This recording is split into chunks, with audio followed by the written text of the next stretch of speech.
오늘은 누가복음 4장 1절부터 15절까지의 말씀입니다. 누가복음 4장 1절부터 15절까지 우리 한 목소리로 같이 읽겠습니다. 예수께서 성령의 충만함을 입어 요단강에서 돌아오사 광야에서 40일 동안 성령에게 이끌리시며 마귀에게 시험을 받으시더라. 이 모든 날에 아무것도 잡수시지 아니하시니 날수가 다함에 줄이신지라. 마귀가 이르되 내가 만일 하나님의 아들이여든 이 돌들에게 명하여 떡이 되게 하라. 예수께서 대답하시되 기록된 바 사람이 떡으로만 살 것이 아니라 하였느니라. 마귀가 또 예수를 이끌고 올라가서 순식간에 천하 만국을 보이며 이르되 이 모든 권위와 그 영광을 내가 내게 주리라. 이것은 내게 넘겨준 것이므로 내가 원하는 자에게 주노라. 그러므로 내가 만일 내게 절하면 다 내 것이 되리라. 예수께서 대답하여 이르시되 기록된 바 주 너의 하나님께 경배하고 다만 그를 섬기라 하였느니라. 또 이끌고 예루살렘으로 가서 성전 꼭대기에 세우고 이르되 내가 만일 하나님의 아들이거든 여기서 뛰어내리라. 기록되었으되 하나님이 너를 위하여 그 사자들을 명하사 너를 지키게 하시리라 하였고 또한 그들이 손으로 너를 받들어 내 발이 돌에 부딪히지 않게 하시리라 하였느니라. 예수께서 대답하여 이르시되 주 너의 하나님을 시험하지 말라 하였느니라. 마귀가 그 모든 시험을 다 한 후에 얼마 동안 떠나니라. 예수께서 성령의 능력으로 갈릴리에 돌아가시니 그 소문이 사방에 퍼졌고 친히 그 여러 회당에서 가르치심에 뭇사람에게 칭송을 받으시더라. 아멘.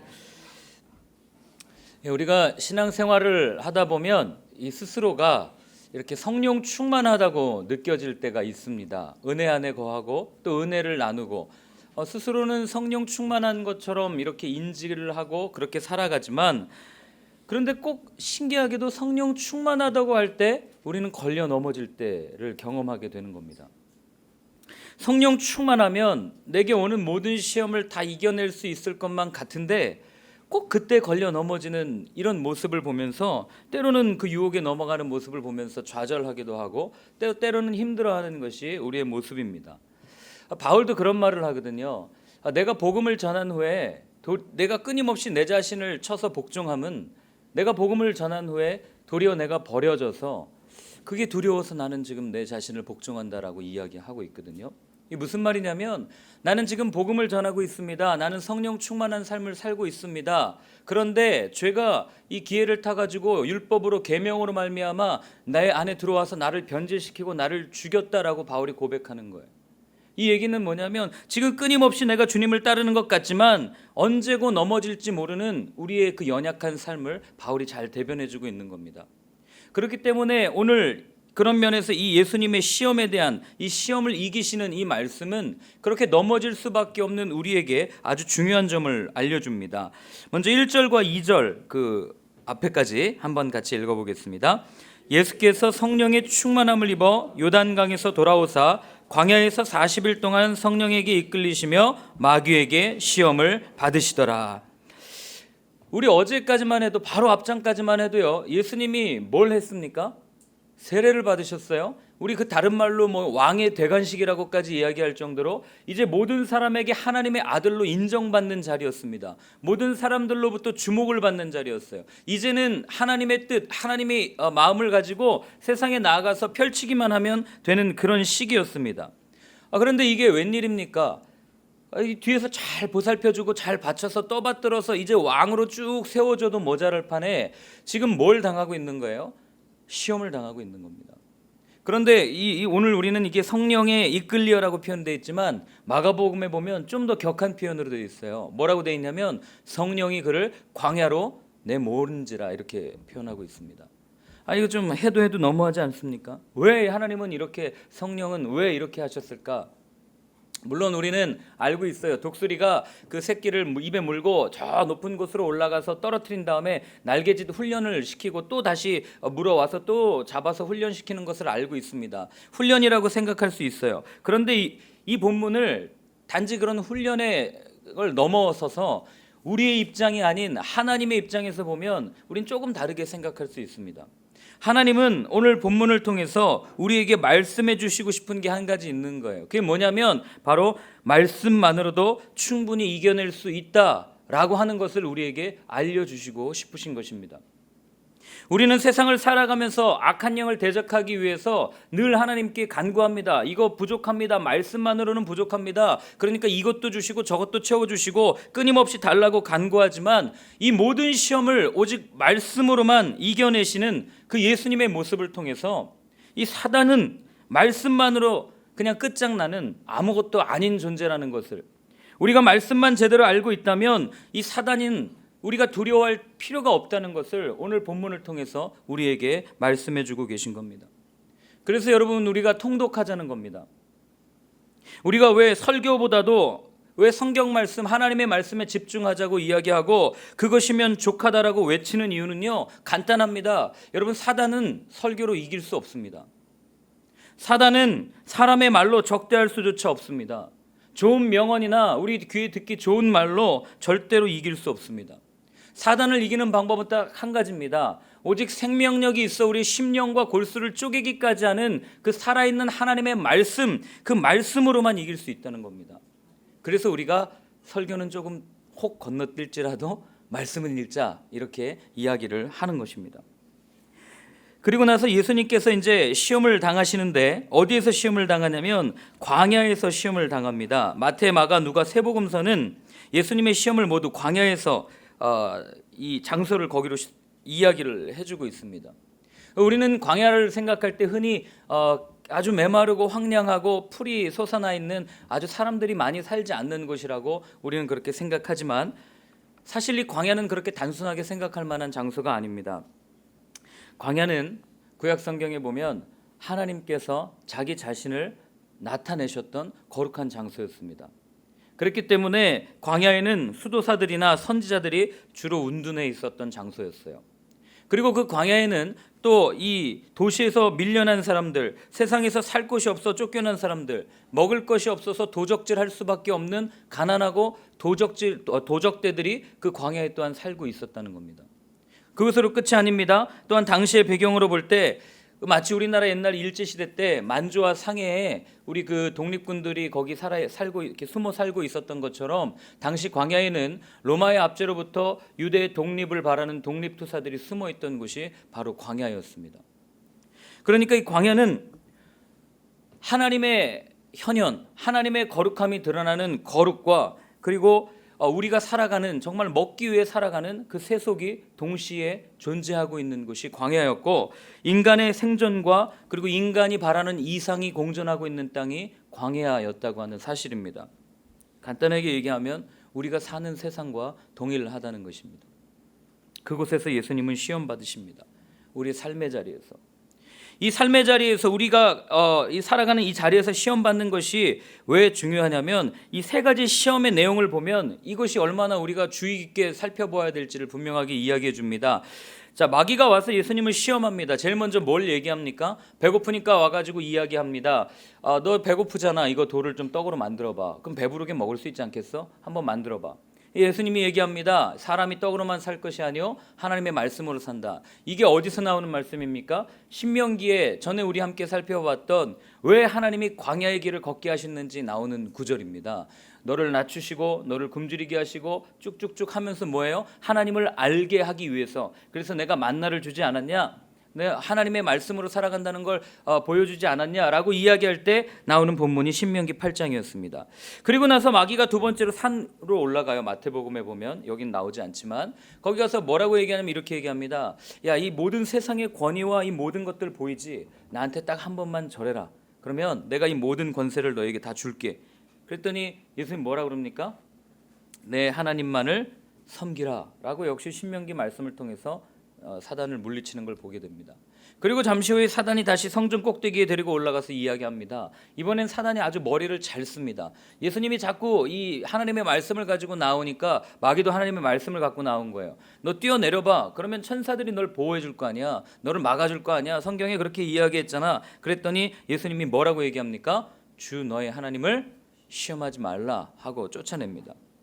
이 시험의 내용은 마귀가 와가지고 예수님이 배고프니까 와서 굶주렸다고 시험하고, 그 다음에 어떤 그 예수님에게 왕이니까 뭔가를 좋은 걸 전해주기 위해서 시험하고, 이렇게만 받아들이면 여러분 우리는 성경을 잘못 읽고 있는 겁니다. 오늘 본문에 나와 있는 시험의 내용은 사실 모든 인간들이 평생토록 추구하는 것들을 담고 있는 겁니다.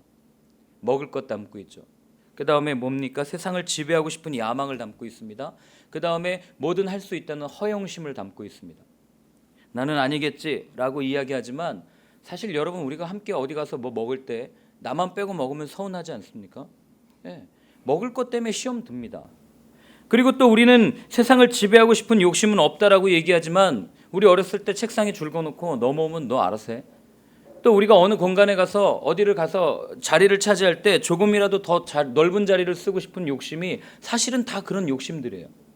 그리고 또 우리는 어떤 허영심을 가지고 살아갑니까? 나는 허영심이 없습니다라고 얘기하지만 우리 내세울 거 아무것도 없으면서 괜히 있는 척하고 살아갈 때 있습니다. 그리고 내가 말이야 누군데 말이야 이러면서 왕년에는 내가 이랬어 라고 하면서 끊임없이 허영심에 붙잡혀 사는 사람들이 있습니다. 이게 다 우리가 추구하면서 살아가는 거예요. 우리는 사실 다 이렇게 살아간다는 거예요.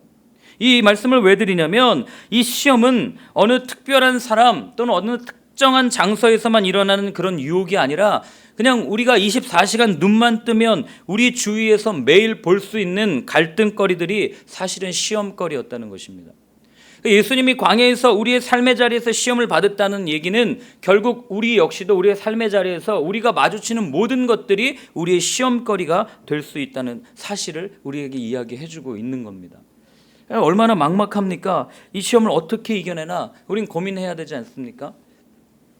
그렇기 때문에 정신 차리지 않으면, 말씀에 바로 서 있지 않으면 우리 주위에 있는 모든 것이 시험거리가 될 수 있다는 말입니다. 그래서 성경은 이야기합니다. 늘 깨어 기도하라고.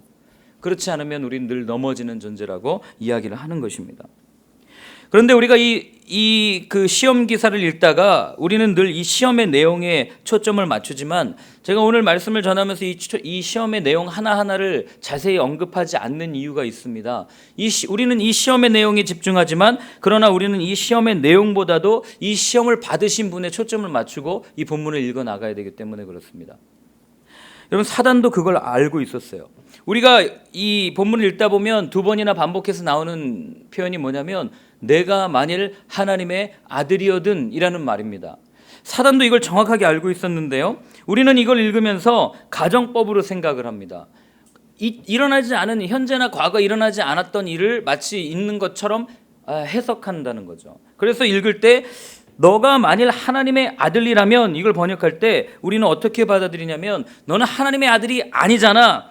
그런데 네가 무슨 하나님의 아들이야. 그러니까 돌을 한번 떡으로 만들어봐 라는 의미로 우리는 받아들이지만 여러분 이게 헬라어를 보면 이게 그런 의미만이 아니라는 거예요. 이건 어떤 의미냐면 참되다고 생각되는 조건문에 붙는 가정법이에요.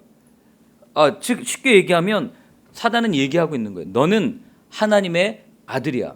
그러니까 이 돌을 떡으로 한번 만들어봐. 이런 의미를 담고 있는 겁니다. 여러분 사단이요. 만약에 예수님을 하나님의 아들이기 때문에 조금 더 우습게 여기려고 했더라면 이렇게 다가와서는 안 됐습니다. 너 하나님의 아들이야. 돌을 떡으로 만들어봐. 이렇게 말을 하면 안 됐어요. 만약에 제가 사단이었다면 이렇게 얘기했을 겁니다. 너 이거 배고프지 않아? 이거 한번 먹어봐. 라고 이야기했을 겁니다. 왜냐하면 지금 굶주려 있는 상태입니다. 그러니까 예수님에게 가장 시급한 건 배고픔을 이겨내는 거예요. 그러니까 어떻게 합니까? 예수님 앞에 떡을 딱 줘놓고 허겁지겁 먹도록 만들어야 됐어요. 그러면서 너 하나님의 아들인 명색이 하나님의 아들인데 그깟 배고픔 못 참고 너 그렇게 허겁지겁 먹는 거야? 거봐 너 별거 아니잖아 라고 이야기했어야 이게 맞아요. 그런데 사단은 그렇게 얘기하지 않고 뭐라고 얘기하냐면 얘기하는 거예요. 너 이 돌을 좀 떡으로 만들어봐. 너 기적을 한번 보여봐. 너 할 수 있잖아. 너 하나님처럼 할 수 있잖아. 너 하나님과 같이 될 수 있잖아. 여러분 이거 어디서 많이 들은 목소리 아닙니까? 어디서 들었습니까? 에덴 동산에서 들었죠. 에덴 동산에서 선악을 알게 하는 나무의 열매를 먹을 때 사단이 와서 그러잖아요. 이거 먹어봐. 너 하나님과 같이 될 거야. 사단은요 예수님을 하나님께서 제일 싫어하는 교만과 허영심에 빠지도록 지금 유혹하고 있는 겁니다. 사단의 목적은 시험이 아니에요. 사단의 목적은 예수님과 하나님 사이를 떨어뜨려 놓으려고 하는 것이 이 사단의 목적입니다. 그렇기 때문에 우리가 주님 안에 살아갈 때, 말씀 가운데 살아갈 때 우리에게 오는 시험은, 마귀가 주는 시험은 우리가 어떤 무언가를 거치기 위해서 주어지는 것이 아니라 결국에는 그 시험의 목적은 하나님과 우리 사이를 멀어지게 하기 위해서 우리에게 주어진다고 하는 사실입니다. 그래서 이것을 이겨내기 위해서는 늘 말씀으로 무장하고 있어야 되는 겁니다. 사단은 아무나 시험하지 않습니다. 뭐 그냥 이렇게 세상에 살아간다고 시험하지 않아요. 왜냐하면 어차피 저곳에 묻혀 살아가는 사람들은 그냥 그들의 밥이기 때문에 별로 시험거리 할 것도 없습니다. 그런데 이상하게 예수 믿기로 하면, 세례를 받으면, 이제 내가 말씀을 펴서 책상에 앉아서 말씀을 읽기 시작하면 그때부터 시험이 오고 있는 겁니다. 여러분 가운데 혹시 지금 말씀대로 살아가는데 여러 가지 시험과 어려움들이 있습니까? 그러면 바울의 말처럼 기뻐하십시오. 왜냐하면 내가 시험 받고 있다는 증거는 내가 바르게 가고 있다는 증거이기 때문에 그렇습니다.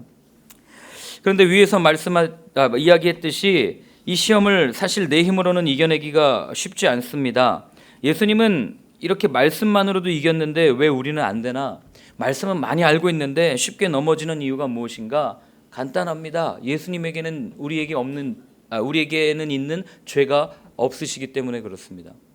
그래서 예수님은 우리에게 한 가지 약속을 해주셨어요. 이 모든 것을 이길 수 있는. 그게 드러나는 게 사도행전에 나오죠. 아볼로라는 사람을 통해서 나옵니다. 아볼로가 가서 유대인들에게 말씀을 전합니다. 예수에 대해서 알았던 사람이었어요. 그래서 그 말씀을 전하지만 그리고 나서 그 사람들을 봤더니 거기에는 이 성령이 주어지지가 않은 거예요. 그래서 나중에 바울이 다시 아볼로가 고린도에 있을 때 바울이 다시 에베소로 올라와서 얘기합니다. 혹시 너네들 중에 성령을 받은 적이 있냐? 성령은 아니야. 그랬더니 아무도 모릅니다. 그때 바울이 기도할 때 성령이 주어지는 것들을 봅니다. 그리고 나서 여러 가지 예언이라든지 이런 이적들이 일어나는 것들을 봅니다. 이와 동일한 답을 오늘 14절과 15절에서 하고 있습니다. 함께 같이 읽어보겠습니다. 예수께서 성령의 능력으로 갈릴리에 돌아가시니 그 소문이 사방에 퍼졌고 친히 그 여러 회당에서 가르치심에 뭇사람에게 칭송을 받으시더라. 아멘. 뭡니까?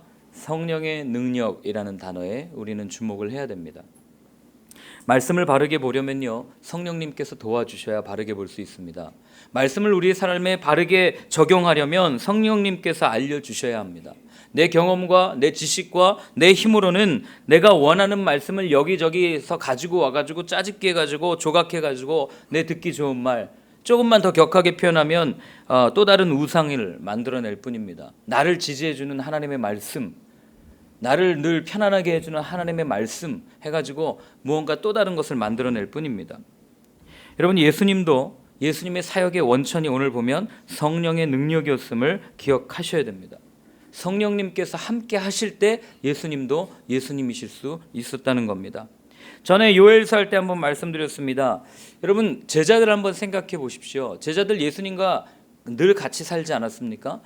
그런데 그 말씀이 육신이 되어 이 땅에 오신 예수님과 함께 살고 있는데 그 제자들의 삶의 모습은 어떠하냔 말입니다. 맨날 싸웁니다. 자기가 더 높다고 이야기해요. 내가 더 너보다 훌륭한 사람이라고 티격태격 싸웁니다. 먹을 것 갖고 싸우고요. 그 다음에 끊임없이 그렇게 살아가죠. 분열합니다. 네 편 내 편 따지기 시작합니다. 더군다나 예수님께서 자기가 모셨던 선생님이 십자가에서 달려 죽게 생겼는데 요한을 제외한 그 누구도 그 자리에 있지 않습니다. 다 도망갑니다. 어떻게 이게 예수님과 함께 살았던 앞으로 교회를 이끌어갈 제자들의 모습일 수 있겠습니까? 그런데 그들이 약속하신 성령님을 받고 나서 완전 달라진 삶을 삽니다. 어떻게 달라집니까? 죽음 앞에서도 전혀 두려워하지 않습니다. 공회 앞에서도 두려워하지 않고 담대하게 예수가 그리스도라는 사실을, 그 복음을, 그 생명을 구하기 위해서 어느 곳에 가서든지 전하지 않습니까? 그리고 사실 12사도는 나중에 다 어떻게 죽습니까? 아주 잔인하게 죽습니다. 영광스럽게 죽지 않습니다. 여러분들 아마 오늘날 그렇게 그리스도인이 그렇게 죽어야 된다 그러면 어떻게 믿겠습니까? 뭐 끓는 기름에 들어갔다 오기도 하고 온 피부가 벗겨져 죽기도 하고 이런 일들을 당하는 거예요. 그들이 그렇게까지 할 수 있었던 이유는 무엇입니까? 한 가지입니다. 예수님께서 약속하신 예수님의 사역의 원동력이었던 성령님께서 그들 가운데 함께 주셔서 전인격적으로 주님을 따를 수 있도록 변화시켜 주셨기 때문에 그렇습니다. 여러분, 우리가 우리의 힘으로는 그렇습니다. 마귀가 와서 두려워요. 아까 얘기했지만 말씀만으로 이겨낼 수 있다고 이야기하지만, 그러나 우리 안에는 죄성이 있기 때문에 늘 넘어질 수밖에 없는 존재입니다. 그러나 그건 내 생각입니다. 내 의지입니다. 성령님께서 나와 함께 하시면, 늘 성령 충만하면, 늘 그분을 묵상하고 그분을 따라가면 여러분, 우리는 죄에서 이겨낼 수 있습니다. 이것을 믿고 우리 마지막으로 한 구절만 같이 읽고 마치도록 하겠습니다. 로마서 8장 9절입니다. 로마서 8장 9절.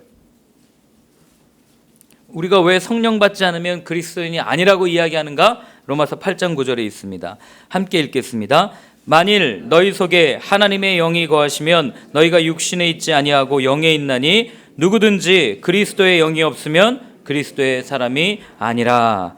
아멘.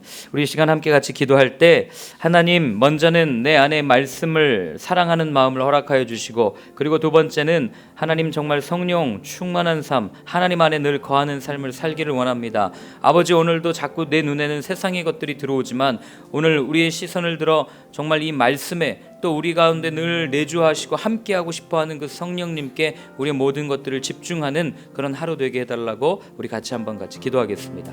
하나님 아버지, 그렇습니다. 아버지 하나님, 정말 주님께서 세례를 받으시고 성령에게 이끌려 시험을 받으셨습니다. 하나님, 그 시험을 주님께서는 오직 말씀으로 이겨내셨던 것을 우리는 기억합니다. 하나님, 정말 우리가 그 말씀, 예수님께서 이겨내셨듯이 우리 역시 그 말씀을 가지고 살아갈 수 있기를 원합니다. 하나님, 그래서 정말 우리가 함께 예배하며 이 설교를 듣는 시간도 중요하지만, 정말 우리의 골방에서 또는 우리의 직장에서, 우리의 삶 속에서 이 늘 하나님의 말씀을 붙들고 살아가는 저희들의 삶이 될 수 있도록 주님 도와주시고, 하나님, 그 말씀이 있어도 우리 힘으로는 부족합니다. 늘 내 마음대로 해석하고 늘 내가 원하는 대로, 내 귀에 들리는 대로 해석합니다. 성령님, 우리 가운데 함께하여 주셔서 아버지, 이 말씀을 읽어나갈 때 정말 크고 비밀한 일들을 우리에게 깨닫게 하여 주시고, 이 말씀을 붙들고 한 걸음 한 걸음 나아갈 때 성령님, 우리 가운데 새 힘을 주셔서 정말 힘들고 어렵지만 그 가운데 마귀를 대적하고 세상을 향하여 명령하고 아버지, 정말 복음을 땅끝까지 이르러 증거하는 우리의 삶이 될 수 있도록 주여 인도하여 주시옵소서. 하나님 아버지, 저희들 늘 하나님의 말씀을 사랑하기를 원합니다. 늘 정말 그 말씀이 살아 움직여서 우리의 심령 골수를 쪼개기까지 하는 살아있는 하나님의 말씀으로 우리의 삶에 늘 경험되어지기를 소원하오니, 하나님, 우리에게 그 말씀을 허락하여 주시고, 그리고 또한 아버지, 이 말씀을 우리의 자의적으로 해석하지 아니할 수 있도록, 하나님, 내가 듣기에 좋은 말만 해석하지 아니할 수 있도록 아버지 하나님, 성령님 우리 가운데 함께하여 주셔서 정말 이 말씀이 온전히 내 귀에 들려지고 또 온전히 우리의 입을 통하여 세상에 증거되는 그런 우리의 삶을 살아갈 수 있도록 주여 함께하여 주시옵소서. 이제는 십자가에서 우리의 모든 죄를 위하여 죽어주시고 또한 우리에게 새로운 생명을 허락하여 주신 예수 그리스도의 크신 은혜와 하나님 아버지의 사랑하심과 성령님의 역사하심, 인도하심이 정말 이제부터 말씀을 따라 또 성령과 함께 나아가겠다고 다짐하는 이 자리에 계신 모든 분들 머리 위에 이제로부터 영원까지 늘 함께하여 주옵시기를 간절히 축원하옵나이다. 아멘.